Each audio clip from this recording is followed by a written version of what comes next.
ऐसे ठाकुर जी के सखा हैं श्री सुदामा जी महाराज।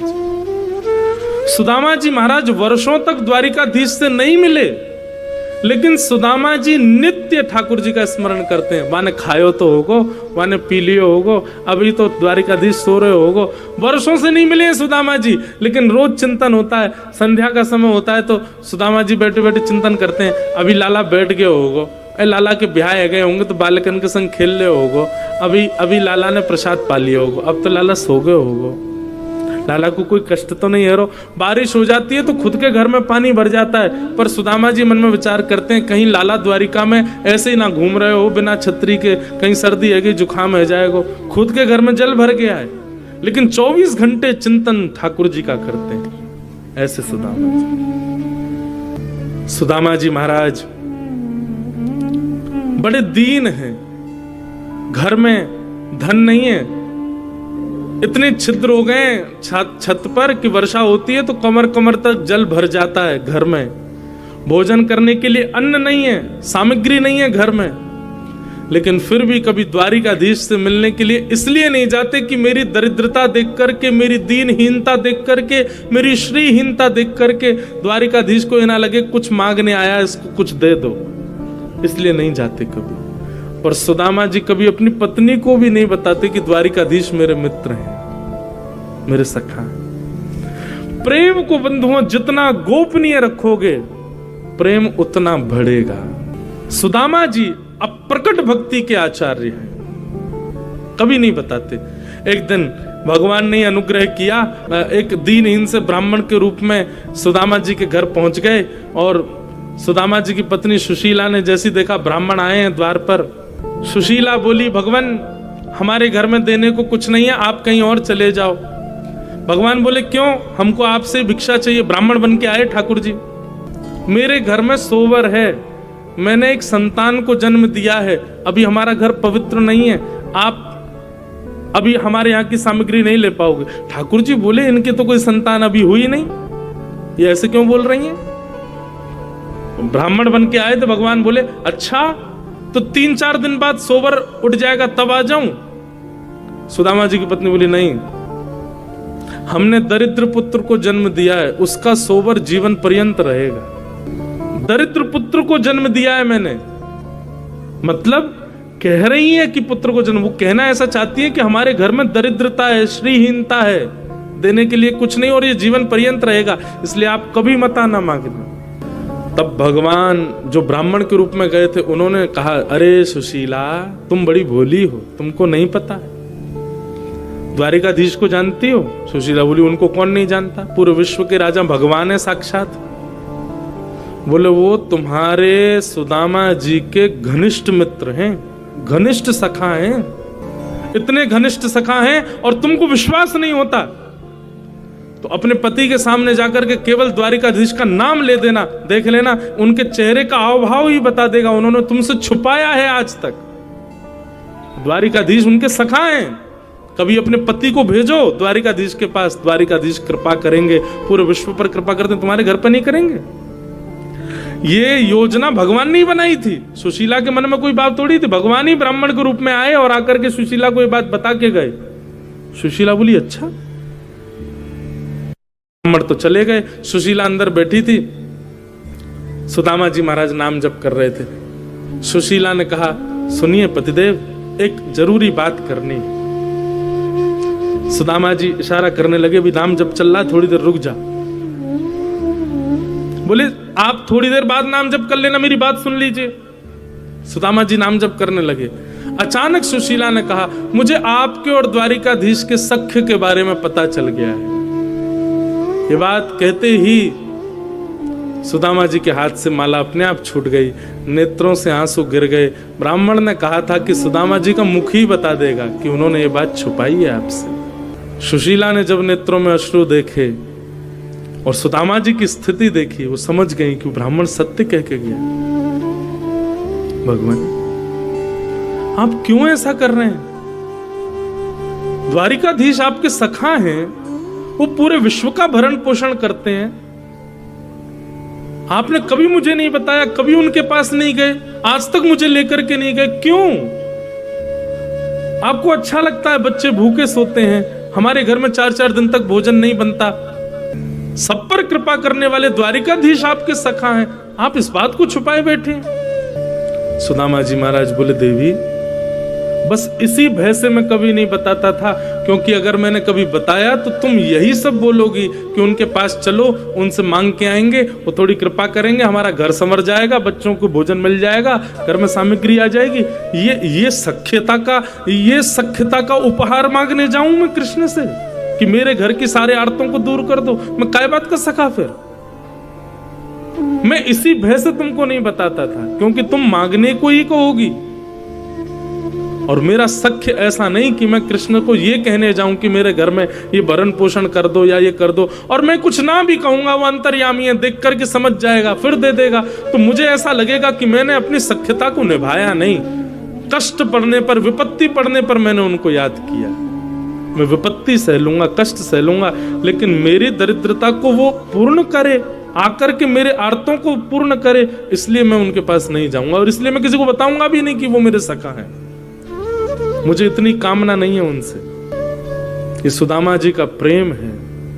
वो जीवन पर्यंत भूख में निकाल देंगे, जीवन पर्यंत टूटे हुए घर में रह लेंगे, लेकिन कृष्ण के पास इसलिए नहीं जाना चाहते हैं कि मेरे आर्तों को वो पूर्ण करे। ये मेरे सख्य का भाव नहीं है। आज द्वारिकाधीश यानी सोने की नगरी में रहते हैं। द्वारिकाधीश के बच्चे यदि 56 भोग पाते हैं तो ये सुदामा जी की देन है द्वारिकाधीश को। कैसे? जब दोनों कृष्ण और सुदामा विद्यालय में पढ़ते थे, एक दिन भृगु ऋषि भिक्षा मांगने के लिए पधारे। गुरु माने उसी समय 2 पोटलियों में चने रखे थे। लोग कहते हैं कृष्ण ने श्राप दिया था सुदामा को कि मेरे हिस्से का चना खा गया तो दरिद्र हो जाएगा। भृगु ऋषि भिक्षा मांगने के लिए आए, ब्राह्मणी से आकर के कहा, भिक्षाम देहि माते। ब्राह्मणी ने सोचा मन में, ये तो ऋषि हैं, कहीं और भी भिक्षा मिल जाएगी तो चल जाएगा।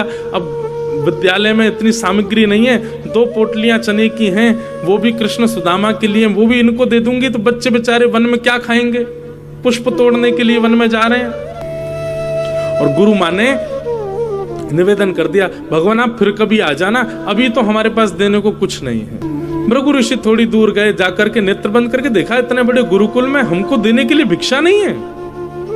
तभी उनको दिव्य दृष्टि से दिखा कि 2 पोटली चने की रखी हैं, जो कि कुछ बालकों के लिए माँ ने लोभवश बचा के रखी है। श्राप दे दिया भृगु ऋषि ने, माँ जिन बालकों के लोभ में आकर के तुमने, मोह में आकर के मुझे भिक्षा देने से मना किया है ना, मैं श्राप देता हूं, इन चनों को वो बालक खाएंगे, इन चनों को खाते ही वो श्रीहीन हो जाएंगे, लक्ष्मी चली जाएगी उनके घर से।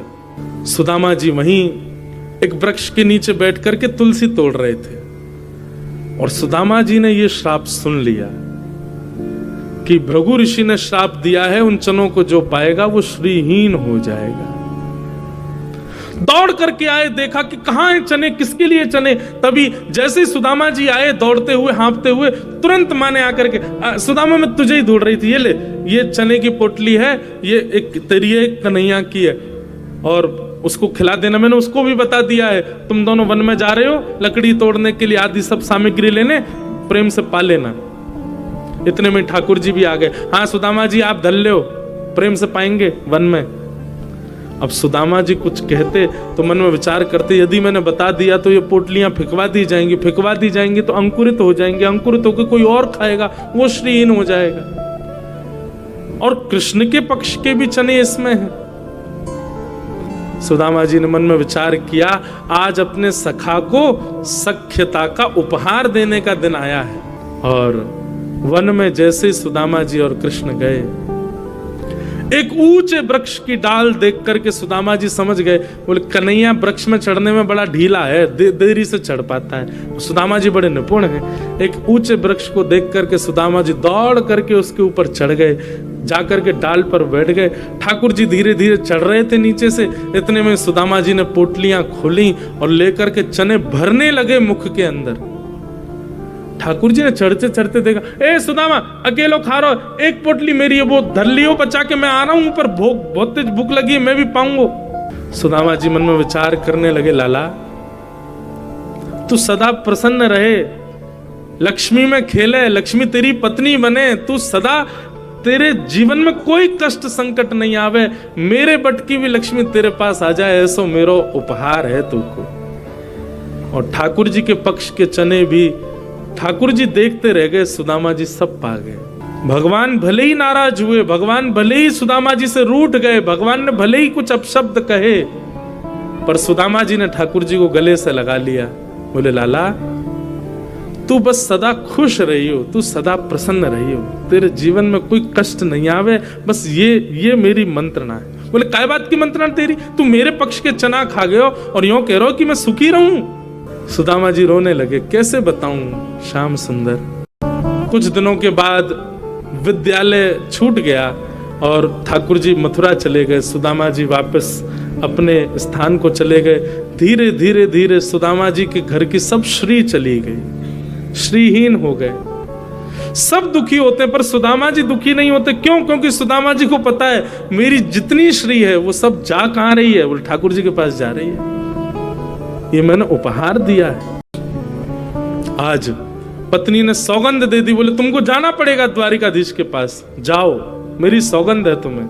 सुदामा जी तो नहीं चाहते थे कि इस भाव से जाऊं कि कुछ दें, लेकिन पत्नी ने सौगंध दी तो सुदामा जी एक पोटली लेकर के आई थी, वो लेकर के चलने लगे द्वारिका की ओर। रास्ता भटक गए, चलते चलते महीनों लग गए। तब एक नदी के किनारे सोए, परंतु जब उठे तो द्वारिकापुरी पहुंच गए थे। जय श्री कृष्ण नाम की ध्वनि चारों ओर गूंज रही थी। सुदामा जी ने पूछा, भैया ये कौन सी नगरी है, हम तो कहीं नदी किनारे सोए थे, यहाँ कैसे पहुंच गए? तो किसी ने बताया, बोले भगवान ये द्वारिकापुरी है, द्वारिकाधीश की नगरी द्वारिकापुरी है। द्वारिकापुरी का नाम सुनते सुदामा जी तो नाचने लगे, नृत्य करने लगे, आनंदित हो। अब कन्हैया नहीं भी मिलेगो तो भी मेरो मन राजी रहेगो। क्यों? मैं द्वारिका तो पहुंच गयो, शायद इन्हीं मार्गन पे कन्हैया घूमता होगो, इन्हीं रस्तान ते जाता होगो, इन्हीं लोगन ते मिलता होगो, इन सबन ते मैं मिल लियो, मेरो मन तो शांत है गयो, चलूं वापस, बस मेरो काम तो है गयो। इतने में ही संतोष करके वापस जाने को तैयार हुए, तभी मन में विचार किया, एक बार कन्हैया की झलक तो देख चलूं, दिखे कैसो। सुदामा जी मुख्य द्वार पर पहुंचे और द्वार पर जाके द्वारपालों से कहा कि भैया हम द्वारिकाधीश का दर्शन करने आए हैं, पर हमें पता है बहुत व्यस्तता होगी, बहुत लोग उनके दर्शन को आते हैं, आप एक काम कर दो, बस इतनी बड़ी द्वारिका की ये महल है, कोई अटारी ऐसी हो, कोई खिड़की ऐसी हो, कोई झरोको ऐसा हो जहां से कन्हैया दिख जाए, मैं वहीं से देख करके चलो जाऊंगा वापस। मैं बचपन को सखाऊं द्वारिकाधीश को, मेरा नाम सुदामा है, आपने कोई योजना बनाओ। द्वारपाल बोले आप लोग विराजो, हम अभी देख करके आते हैं। और द्वारपालों ने जाकर के द्वारिकाधीश को बताया, द्वार पर एक दीनहीन सा ब्राह्मण आया है, उसकी एक एक हड्डी गिनी जा सकती है, तन के वस्त्र फटे हुए हैं, पैरों में छाले पड़े, लगता है बहुत दूर से चल के आया है, पर उसके मस्तिष्क का तेज बताता है त्रिकाल संध्या करता होगा ब्राह्मण, पर स्थिति बताती है कि ज्यादा धनवान नहीं है। अपने आप को आपको बचपन का मित्र बता रहा है और उसने अपना नाम सुदामा बताया है। ठाकुर जी भोजन कर रहे थे और कवल तोड़ करके बस मुख की ओर ले जा रहे थे, तभी सैनिकों ने कहा नाम सुदामा बताया है। ठाकुर जी वहीं रुक गए, नेत्र बंद हो गए, संपूर्ण लीला ठाकुर जी को दिख गई, सुदामा जी का चिंतन होने लगा। भगवान बोले सुदामा जी आए? बोले जी। मेरे बचपन के सखा सुदामा आए हैं? बोले हाँ महाराज। जो मेरे साथ विद्यालय में पढ़ते थे वही सुदामा जी। अब वहां खड़े लोगों को क्या पता कि सुदामा जी के साथ क्या लीला, ठाकुर जी सब लीला, वही जो मेरे साथ वन में जाया करते थे, गुरुदेव से पढ़ा करते थे, वो सुदामा जी आए हैं। सैनिक जन हाथ जोड़ करके खड़े हैं, क्या बोले, अब उन्हें तो नहीं पता ये सब। ठाकुर जी कह रहे हैं मेरे मित्र सुदामा, सखा सुदामा आए और तुम उनको बाहर छोड़ आए, बाहर द्वार पर ही वे खड़े हैं, उनको भीतर नहीं लाए। भगवान आप प्रसाद पा रहे थे इसलिए हमने कहा आप थोड़ी देर बैठो। ठाकुर जी ने थाली दूर की, वहीं सिंहासन से कूदे ठाकुर जी, मुकुट गिर गया, ठाकुर जी की मालाएं टूट टूट करके गिर रही हैं, ठाकुर जी की कौंधनी टूट करके गिर रही है, बाजूबंद, हाथ के कड़े सब निकलते जा रहे हैं और ठाकुर जी दौड़ रहे हैं मुख्य द्वार की ओर। सेनापति, महामंत्री, 16,100 राजकुमारियां, बड़े बड़े राजा सब ठाकुर जी के पीछे दौड़ रहे हैं। भगवान एक बेड़ी, दूसरी बेड़ी, तीसरी बेड़ी पार करते हुए मुख्य द्वार पर जा रहे हैं। नेत्रों से विरल अश्रुधार गिर रही है। मेरे सखा सुदामा आए हैं। द्वारिका में हाहाकार मच गया। ऐसा कौन आया है जिसके लिए द्वारिकाधीश भोजन छोड़ के भागे? द्वार पर देखा, दीनहीन से पतले दुबले, जगह जगह से वस्त्र फटे हैं। सुदामा जी खड़े हैं, पैरों से रक्त निकल रहा है, छाले पड़ गए पैरों में, होठ सूख गए हैं, जल भी नहीं पिया है 4 दिन से। ठाकुर जी ने जैसे ही देखा सुदामा को, भगवान तो मानो जैसे टूट गए, दौड़ करके गए और जाकर के सुदामा जी को अपने अंक में भर लिया। एक क्षण के लिए तो मानो ऐसा लगा सुदामा जी भगवान के चिन्मय रूप में ही विलीन हो गए हों, अपने अंक में भर लिया। सुदामा जी ने ठाकुर जी को गले से लगा लिया। सुदामा जी को नेत्र खोल के थोड़ी शर्म आ रही है। चारों तरफ बड़े बड़े राजघराने के लोग देख रहे हैं। सुदामा जी की दीनहीन सी अवस्था है, तन भी ऐसा विचित्र है, चलते चलते बहुत पसीना आया है, उसकी गंध भी आ रही है। और ठाकुर जी का ऐसा चिन्मय रूप, मधुर सुगंधी चंदन की, और ऐसे लिपट गए ठाकुर जी, बिल्कुल संकोच नहीं कर रहे हैं। सुदामा जी के मन में आ रहा है, इतना सुंदर, इतना बढ़िया स्पर्श है ठाकुर जी का, मेरा निष्ठुर हड्डियां चुभ रही होंगी ठाकुर जी। सुदामा जी दूर करते हैं लाल जी को, लाल जी फिर पकड़ करके अपने अंग से लगा लेते हैं। सुदामा जी बार बार ठाकुर जी के हाथों को दूर करते हैं और ठाकुर जी फिर पकड़ करके अपने अंक में ले लेते हैं। इस दृश्य को देख करके पूरी द्वारिका भाव विभोर हो गई, सबके नेत्र सजल हो गए। सुदामा जी के सुंदर उस रूप को देख करके ठाकुर जी ने अपने मानो नेत्रों के आंसुओं से ही सुदामा जी का जलाभिषेक कर दिया हो, इतने रोए ठाकुर जी। हाथ पकड़ करके सुदामा जी को अपनी द्वारिका नगरी में भीतर अपने सिंहासन की ओर लेके जा रहे हैं। रास्ते में सुंदर नगाड़े बजाने वाले अंदर खड़े हैं, पुष्पादि वर्षा करने वाले सब स्तब्ध खड़े हैं। ठाकुर जी उनको डांट के तुम चुप क्यों, पुष्प वर्षण करो, नगाड़े बजाओ, सुंदर मंगल वाद्य बजाओ। आज हमारी द्वारिका को पवित्र करने के लिए सुदामा जी पधारे। सुदामा जी आए, भाई स्वागत करो। स्वयं ठाकुर जी मार्ग दिखाते हुए सुदामा जी को लेकर के आए। सुदामा जी ने भीतर आकर के स्वधर्मा सभा को जब देखा, सुदामा जी तो नीचे आसन पे ही बैठने लगे।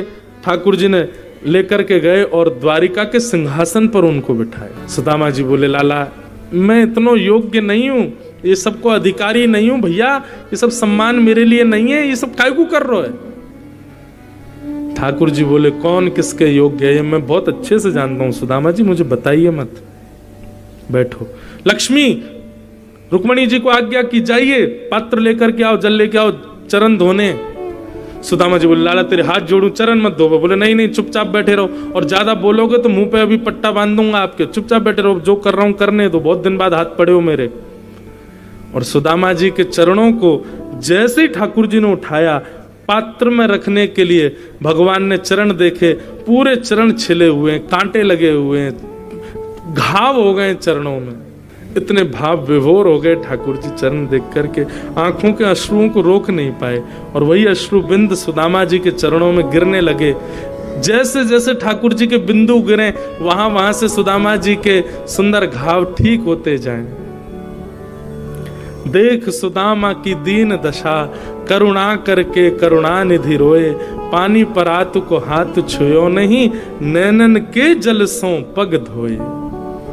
और जो थोड़ा बहुत जल इकट्ठा हुआ पात्र में, भगवान ने रुक्मणी आदि सब पटरानियों को कहा, सुनिए इस जल को पूरी द्वारिका के कोने कोने में छिड़क करके आओ। सुदामा जी के चरणों का चरणामृत है, एक एक बूंद सब लोग पा लेना, सब जगह बांट देना, पूरी द्वारिका में छिड़क देना, समुद्र में छिड़क देना, गोमती जी में छिड़क देना, हमारे महल में छिड़क देना, सब पवित्र हो जाएगा। सुदामा जी के चरण की सुंदर जल है। सुदामा जी देख करके कह रहे, लाला जी सब कहा कर रहे हो भैया, मैं इतना योग्य नहीं हूं। भगवान नीचे बैठे हैं, सुदामा जी ऊपर बैठे हैं, और ठाकुर जी बात कर रहे हैं अपने सखा से।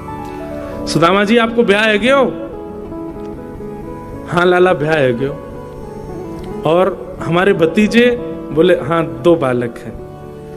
अच्छा ब्याह में नहीं बुलाया हमको?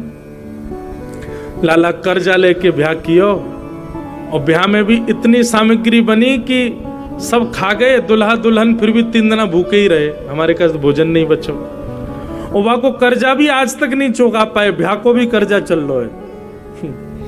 ऐसे ब्याह में लाला तो को बुलाते, तेरे साथ कितने हाथी, कितने घोड़ा, कितने सैनिक, कितने लोग आते, कहां भोजन कराते? या हमारे मैंने नहीं बुलाया। मेरी छोड़ लाला, तेने ब्याह कियो? भगवान बोले हाँ हमने कर लिया ब्याह। अब कैसे बताएं, एक थोड़ी किया है। अच्छा भाभी कहाँ है? भगवान बोले भाभी भी यही है। बोले मिला तो सही, कौन सी भाभी? अब वहां तो जिसको देखें वो परम सुंदरी। भगवान बोले मिलोगे भाभी से? बोले हाँ मिलवाओ। ठाकुर जी ने इशारा किया आओ। मैं रुक्मणी प्रणाम, देवी चरसो भाग्यवती रहो। मैं जाम्बती प्रणाम, देवी चरसो भाग्यवती रहो। मैं सत्यभामा प्रणाम, देवी चरसो भाग्यवती रहो। मैं कालिंदी यमुना प्रणाम, देवी चरसो भाग्यवती रहो। मैं भद्रा प्रणाम, मैं लक्ष्मणा प्रणाम, मैं मित्रविंदा प्रणाम। 500 पत्नियां भगवान की प्रणाम कर गई। सुदामा जी बोले लाला कोई तकिया दे दे, हाथ थक गो मेरो ने, यहाँ नीचे धर दे मेरो हाथ, तो लगे ने का देर में गिर जाएगो का। ठाकुर जी ने मसनत असनत लगा दी हाथ के नीचे, यूं ही आशीर्वाद देते रहो। 200-250 और प्रणाम कर गई। भगवान खड़े खड़े देख रहे हैं। सुदामा जी धीरे से भगवान को देख, भगवान बोले क्या हुआ, कितनी और हैं अभी? बोले 16,108। ये सब अपनी है लाला? भगवान बोले तो और क्या, पड़ोस की है, सब अपनी है। बोले वाह भैया लाला तेरे को प्रणाम करूं, इतने सारे ब्याह किए थे ना। अरे एक आदमी हमें बुला ले तो भोजन पे आ जाते हम। लाला मैं तो थक गो, अभी कितनी है गई? बोले अभी 600 हुई हैं, अभी तो 16,108, 1000 भी नहीं हुई हैं। लाला एक काम करेगो? बोले बता। पत्नी तेरी 16,108 है, लेकिन पति तो तू ही है ना? बोले हाँ। एक काम कर, तू मुझको प्रणाम कर, मैं तू को आशीर्वाद दे दूं, सबको एक साथ आशीर्वाद दे जाएगा। और 16,108 पत्नियों के सामने जगत नियंता, जगदाधार, त्रिलोकीनाथ, जगन्नाथ, द्वारिकाधीश दंडवत प्रणाम कर रहे हैं और सुदामा जी दोनों भुजाओं से आशीर्वाद दे रहे हैं।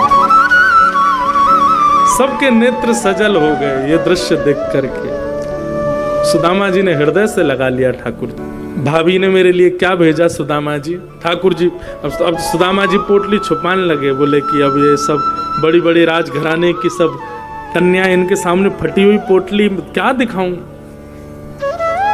सुदामा जी की पोटली छीन करके भगवान ने एक मुष्टिक खा लिया, 2 मुट्ठी चावल पाए। लक्ष्मी जी ने हाथ पकड़ लिया, बोले बस भगवान, इसलिए नहीं पकड़ा कि आप कच्चे चावल। भगवान ठाकुर जी ने 2 मुट्ठी पाए, लेकिन भाव यह था कि भगवान संपूर्ण वैभव लौटा रहे थे। मैं इंद्र का संपूर्ण वैभव सुदामा जी को देता हूं, मैं विश्व के सारी सुख संपत्ति सुदामा जी को देता हूं। 2 मुट्ठी चावल में ये वरदान दे चुके थे ठाकुर जी, लेकिन ठाकुर जी अब कहने वाले थे कि मैं लक्ष्मी को सुदामा की दासी बनाता हूं। तभी रुक्मणी जी ने हाथ पकड़ लिया, बोले भगवान मैं आपकी ही रहूंगी, मैं कहीं नहीं जाऊंगी, ये तीसरा मुट्ठी नहीं पाई है। तब भगवान ने 2 मुष्टिक चावल पाए। फिर उसके बाद सुदामा जी ज्यादा दिन द्वारिका रुके नहीं, वापस चले गए। सुदामा जी लौट करके गए तो देखा सुंदर भवन खड़े हैं, महल खड़े, अटारियां, आहा सोने की नगरी पूरी। सुदामा जी बोले भैया ये क्या है? सुदामा मंदिर देख डरे, यहां तो हती मेरी छोटी सी झुपड़िया, अब कंचन महल खड़े। सुदामा जी ने पत्नी से कहा देवी सोने की बनाओ रोटी, चांदी की बनाओ दाल और हीरा की बनाओ चटनी, प्रेम से पाओ। हम तो जा रहे हैं वन में, भजन करेंगे ठाकुर जी का। सुदामा जी वन की ओर जाने लगे, इतने में ही भगवान प्रकट हो गए और सुदामा जी से बोले अगर संपत्ति मेरे द्वारा प्राप्त हुई है और संपत्ति का सर्व फल मैं ही हूं, क्योंकि सुदामा जी आप कुछ भी अपने लिए नहीं करोगे, आप जो कुछ भी करोगे, आप वस्त्र भी पहनोगे तो उसमें भी मेरा ही स्मरण करोगे, इसलिए आपकी हर स्थिति के अंत में स्मरण मैं ही हूं, इसलिए संपत्ति आपकी बुद्धि विकृत नहीं करेगी, आप रहो। सुदामा जी बोले एक वचन पर रहूंगा। बोले क्या? तुम हमारे संग रहो। तब द्वारिकाधीश बोले ठीक है, एक रूप से मैं सुदामा जी आपके भवन में ही रहूंगा। तब सुदामा जी ने उस संपत्ति को स्वीकार किया और भगवान का अनुग्रह हुआ। बोलो भक्तवत्सल भगवान की।